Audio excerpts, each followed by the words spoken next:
ನಮಸ್ತೆ ರೀ ಎಲ್ಲರಿಗೂ ವೆಲ್ಕಮ್ ಟು ಚೇತೂಸ್ ಕಿಚನ್. ಇವತ್ತು ಪರ್ಫೆಕ್ಟ್ ಆಗಿರೋ ಗೆಣಸಿನ ಹೋಳಿಗೆನ ಯಾವ ಥರ ಮಾಡೋದು ಅಂತ ಹೇಳ್ಕೊಡ್ತೀನಿ ಬನ್ನಿ. ಮೊದಲಿಗೆ ನಾನು 1 kg ಅಷ್ಟು ಗೆಣಸನ್ನು ತೊಗೊಂಡಿದ್ದೀನಿ. ಇದು ದೊಡ್ಡದಾಗತ್ತಲ್ಲ, ಸೊ ಹಾಗಾಗಿ ಇದನ್ನು ಮಧ್ಯ ಕಟ್ ಮಾಡಿಕೊಂಡು ನಾನು ಕುಕ್ಕರ್ಗೆ ಹಾಕ್ಕೊಳ್ತೀನಿ.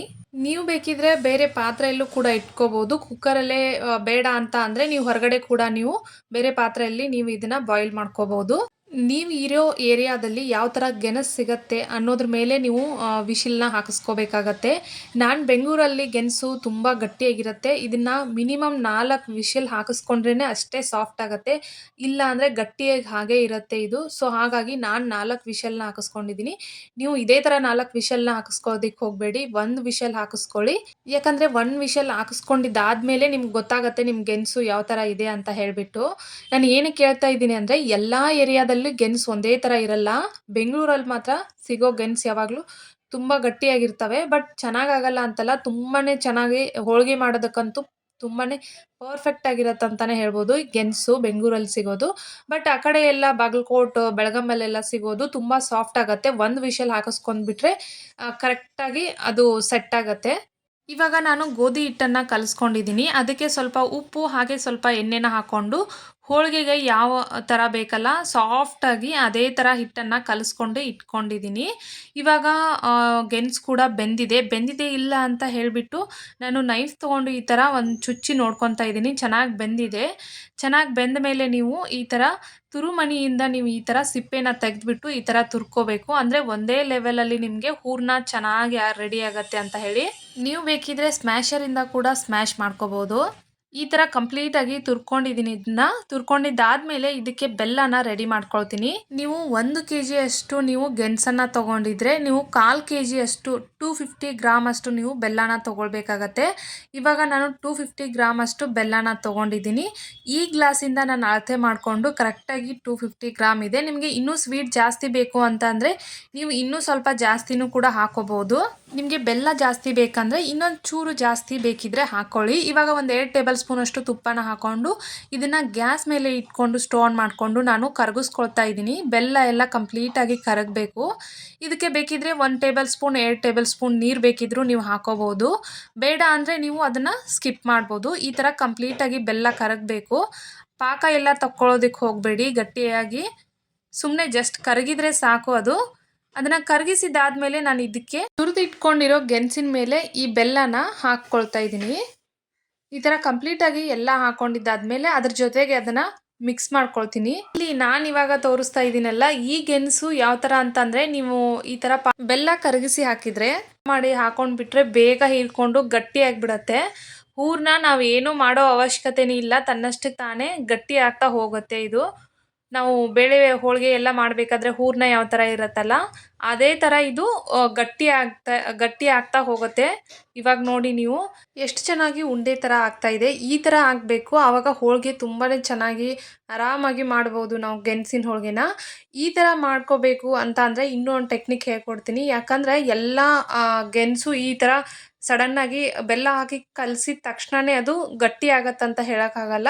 ಅದಿನ್ನೂ ಮುಂಚೆಕಿನ್ನ ತುಂಬ ಸಾಫ್ಟ್ ಆಗಿಬಿಡತ್ತೆ. ಬೇರೆ ಕೆಲವೊಂದು ಗೆಣಸು ಯಾವ ಥರ ಇರುತ್ತಂದರೆ ಬೇಗ ಸಾಫ್ಟ್ ಆಗುತ್ತೆ. ಆವಾಗ ನೀವು ಏನು ಸಾಫ್ಟ್ ಆದರೆ ಏನು ಮಾಡಬೇಕು ಅಂದರೆ ಸಾಫ್ಟ್ ಆದರೆ ಇದೇನು ನೀವು ಬೆಲ್ಲ ಹಾಕಿ ಕಲಿಸ್ಕೊಂಡಿರೋ ಗೆಣಸು ಇರುತ್ತಲ್ಲ ಅದೇ ಪಾತ್ರೆನ ತೊಗೊಂಡ್ಬಿಟ್ಟು ಗ್ಯಾಸ್ ಸ್ಟವ್ ಮೇಲೆ ಇಟ್ಕೊಂಡು ಮಿನಿಮಮ್ 3-4 ನಿಮಿಷ ನೀವು ಇದನ್ನು ಬೇಯಿಸ್ಕೋಬೇಕು. ಒಂದು 2 ಟೇಬಲ್ ಸ್ಪೂನ್ ತುಪ್ಪ ಹಾಕ್ಕೊಂಡ್ಬಿಟ್ಟು ಚೆನ್ನಾಗಿ ನೀವು ಬೇಯಿಸ್ಕೋಬೇಕು. ಕೈ ಬಿಡದೆ ನೀವು ಆ ಹೂರಣನ ಒಂದು ಸ್ಪೂನ್ ಸಹಾಯದಿಂದ ನೀವು ಅದನ್ನು ತಿರುಗ್ತಾ ಇರಬೇಕು. ಆಮೇಲೆ ಮೀಡಿಯಮ್ ಫ್ಲೇಮಲ್ಲಿ ಇಟ್ಕೊಂಡು ಮಾಡ್ಕೊಳ್ಳಿ. 3-4 ನಿಮಿಷ ನೀವು ಬೇಯಿಸ್ಕೊಂಡ್ರೆ ಪರ್ಫೆಕ್ಟಾಗಿರೋ ಹೂರಣ ರೆಡಿ ಆಗುತ್ತೆ. ಇವಾಗ ನಾನು ಈ ಹಿಟ್ಟನ್ನು ಕಲಸಿಟ್ಕೊಂಡಿದ್ದೆಲ್ಲ ಗೋಧಿ ಹಿಟ್ಟು ಅದಕ್ಕೆ ಸ್ವಲ್ಪ ಎಣ್ಣೆನ ಹಾಕ್ಕೊಂಡು ಒಂದು 2 ಟೇಬಲ್ ಸ್ಪೂನ್ ಎಣ್ಣೆನ ಹಾಕ್ಕೊಂಡು ಮತ್ತೆ ಚೆನ್ನಾಗಿ ಹಿಟ್ಟನ್ನು ನಾದ್ಕೊಂಡು ಸೈಡಿಗೆ ಎತ್ತಿಟ್ಕೊಳ್ತಾ ಇದ್ದೀನಿ.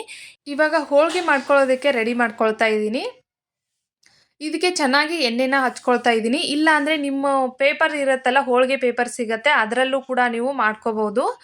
ಇವಾಗ ಒಂದು ಸ್ವಲ್ಪ ಹಿಟ್ಟನ್ನು ತೊಗೊಳ್ತಾ ಇದ್ದೀನಿ ಮತ್ತು ಹೂರಣ ತೊಗೊಳ್ತಾ ಇದ್ದೀನಿ. ಹೂರಣ ಮತ್ತು ಹಿಟ್ಟು ಯಾವ ಥರ ಇರಬೇಕು ಅಂದರೆ ಹೂರಣ ಇರತ್ತಲ್ಲ ಅದರ ಅರ್ಧದಷ್ಟು ಹಿಟ್ಟಿರಬೇಕು. ಗೋಧಿ ಹಿಟ್ಟು ಹೂರಣದಕ್ಕಿಂತ ಕಡಿಮೆ ಇರಬೇಕು ಅಷ್ಟು ತೊಗೊಳ್ಬೇಕು. ತೊಗೊಂಡಿದ್ದಾದಮೇಲೆ ಈ ಥರ ನಾನು ಲಟ್ಟಿಸ್ಕೊಳ್ತಾ ಇದ್ದೀನಿ. ಮೊದಲಿಗೆ ನಿಮಗಿಲ್ಲಿ 2 ಥರ ನಾವು ಹೂರಣನ ಯಾವ ಥರ ಫಿಲ್ ಮಾಡ್ಕೋಬೇಕು ಅನ್ನೋದನ್ನು ತೋರಿಸ್ತೀನಿ ನಿಮಗೆ. ಒಂದಿಷ್ಟು ಹೂರ್ಣನ ಗೆಣಸಿನ ಹೂರ್ಣನ ತೊಗೊಂಡ್ಬಿಟ್ಟು ಇದ್ರ ಮೇಲೆ ಈ ಥರ ಬೇಕಿದ್ರೂ ನೀವು ಫಿಲ್ ಮಾಡ್ಕೋಬೋದು. ಇನ್ನೊಂದು ಥರ ನಿಮಗೆ ನೆಕ್ಸ್ಟ್ ಇದರಲ್ಲಿ ತೋರಿಸ್ತೀನಿ ಯಾವ ಥರ ಮಾಡಬೇಕು ಅಂತ ಹೇಳಿಬಿಟ್ಟು. ಮುಂದೆ ಅದು ಇದೆ, ಎಲ್ಲೂ ಸ್ಕಿಪ್ ಮಾಡದೆ ವಿಡಿಯೋನ ನೋಡಿ. ಈ ಥರ ಮಾಡ್ಕೊಂಡಿದ್ದಾದಮೇಲೆ ಈ ಥರ ರೋಲ್ ಮಾಡಿಕೊಂಡು ಇದಕ್ಕೆ ಚೆನ್ನಾಗಿ ಎಣ್ಣೆನ ಹಚ್ಕೊಳ್ಳಿ. ಮೊದಲಿಗೆ ನೀವು ಒಂದು 2-3 ಹೋಳಿಗೆ ಮಾಡಬೇಕಂದ್ರೆ ನೀವು ಚೆನ್ನಾಗಿ ಎಣ್ಣೆ ಹಚ್ಕೋಬೇಕು. ಆಮೇಲೆ ನೀವು ಹಚ್ಕೊಳ್ದೇ ಇದ್ರೂ ಆರಾಮಾಗಿ ನಿಮ್ಮ ಕೈಯಲ್ಲಿರೋದು ಎಣ್ಣೆ ಏನಿರತ್ತಲ್ಲ ಅದರಿಂದನೇ ಆರಾಮಾಗಿ ನೀವು ಸ್ವಲ್ಪ ಸ್ವಲ್ಪ ಎಣ್ಣೆ ಹಚ್ಕೊಳ್ತಾ ಹೋಗ್ಬೋದು. ಇವಾಗ ಎಣ್ಣೆ ಹಚ್ಕೊಂಡಿದ್ದಾದಮೇಲೆ ಈ ಥರ ನಿಧಾನಕ್ಕೆ ಲಟ್ಟಿಸ್ಕೊಳ್ತಾ ಇದ್ದೀನಿ ನಾನು. ತುಂಬ ನಿಧಾನಕ್ಕೆ ಲಟ್ಟಿಸ್ಕೋಬೇಕು. ಚಪಾತಿ ಎಲ್ಲ ಮಾಡಬೇಕಾದ್ರೆ ಜಾಸ್ತಿ ಭಾರ ಹಾಕಿ ನೀವು ಚಪಾತಿ ಲಟ್ಟಿಸ್ತೀರಲ್ಲ, ಆ ಥರ ಎಲ್ಲ ಲಟ್ಟಿಸ್ಕೊಳ್ಳೋದಕ್ಕೆ ಹೋಗಬಾರ್ದು. ನಿಧಾನಕ್ಕೆ ಮೇಲ್ಮೇಲೇನೆ ನೀವು ಲಟ್ಟಿಸ್ಕೊಳ್ಬೇಕು. ಇವಾಗ ಲಟ್ಟಿಸ್ಕೊಂಡಿದ್ದಾದಮೇಲೆ ನಾನು ಈ ಕಡೆ ತವಾನ ಹೀಟ್ ಮಾಡ್ಕೊಳ್ಳೋದಕ್ಕೆ ಅಂತ ಸ್ಟವ್ ಮೇಲೆ ಇಟ್ಕೊಂಡಿದ್ದೆ. ಇವಾಗ ಕಂಪ್ಲೀಟಾಗಿ ತವ ಕಾದಿದ್ದಾದಮೇಲೆ ನಾನು ಹೋಳಿಗೆನ ಹಾಕ್ಕೊಳ್ತಾ ಇದ್ದೀನಿ. ಹೋಳಿಗೆನ ಹಾಕ್ಕೊಂಡಿದ್ದಾದಮೇಲೆ ಇದಕ್ಕೆ ಒಂದು ಸ್ವಲ್ಪ ಎಣ್ಣೆನ ಹಾಕ್ಕೊಳ್ತೀನಿ ಮೇಲೆ. ಎಣ್ಣೆನ ಹಾಕ್ಕೊಂಡಿದ್ದಾದಮೇಲೆ ಒಂದು ಸ್ವಲ್ಪ ಕಲರ್ ಚೇಂಜ್ ಆಗುತ್ತೆ. ಆಮೇಲೆ ಬಬಲ್ಸ್ ಬರೋಕ್ಕೆ ಶುರು ಆಗುತ್ತೆ. ಲೈಟಾಗಿ ಬಬಲ್ ಬರೋಕ್ಕೆ ಶುರು ಆದಮೇಲೆ ನೀವು ಇದನ್ನು ಹೋಳಿಗೆನ ಈ ಥರ ತಿರು ಹಾಕಬೇಕು. ನೋಡಿ ಎಷ್ಟು ಚೆನ್ನಾಗಿ ಬೆಂದಿದೆ ಅಂತ. ಇದ್ರ ಮೇಲೂ ಕೂಡ ಸ್ವಲ್ಪ ಎಣ್ಣೆನ ಹಾಕ್ಕೊಳ್ತಾ ಇದ್ದೀನಿ. ಗೆಣಸಿನ ಹೋಳಿಗೆ ಮಾಡೋದು ಸ್ವಲ್ಪ ಕಷ್ಟ ಅಂತ ಹೇಳಿಬಿಟ್ಟು ಯಾರು ಗೆಣಸಿನ ಹೋಳಿಗೆ ಜಾಸ್ತಿ ಮಾಡೋದಕ್ಕೆ ಹೋಗಲ್ಲ. ನಾನು ಇವಾಗ ಹೇಳ್ತಾ ಇದ್ದೀನಿ, ಗೆಣಸಿನ ಹೋಳಿಗೆ ನೀವು ಎಷ್ಟು ಮಾಡ್ತಾ ಹೋಗ್ತಿರಲ್ಲ ಅಷ್ಟು ನಿಮಗೆ ಈಸಿ ಆಗುತ್ತೆ. ಇದು ಒಂದೇ ರೆಸಿಪಿ ಅಂತಲ್ಲ, ಯಾವುದೇ ರೆಸಿಪಿ ಆಗಿದ್ರೂ ಸರಿ, ನಿಮ್ಗೆ ಯಾವುದು ಬರೋದಿಲ್ವೋ ಅದನ್ನು ಜಾಸ್ತಿ ಮಾಡಬೇಕು. ಆವಾಗ ನೀವು ಅದರಲ್ಲಿ ತುಂಬಾ ಪರ್ಫೆಕ್ಟ್ ಆಗ್ತೀರಾ ಅಂತಲೇ ಹೇಳ್ತೀನಿ ನಾನು.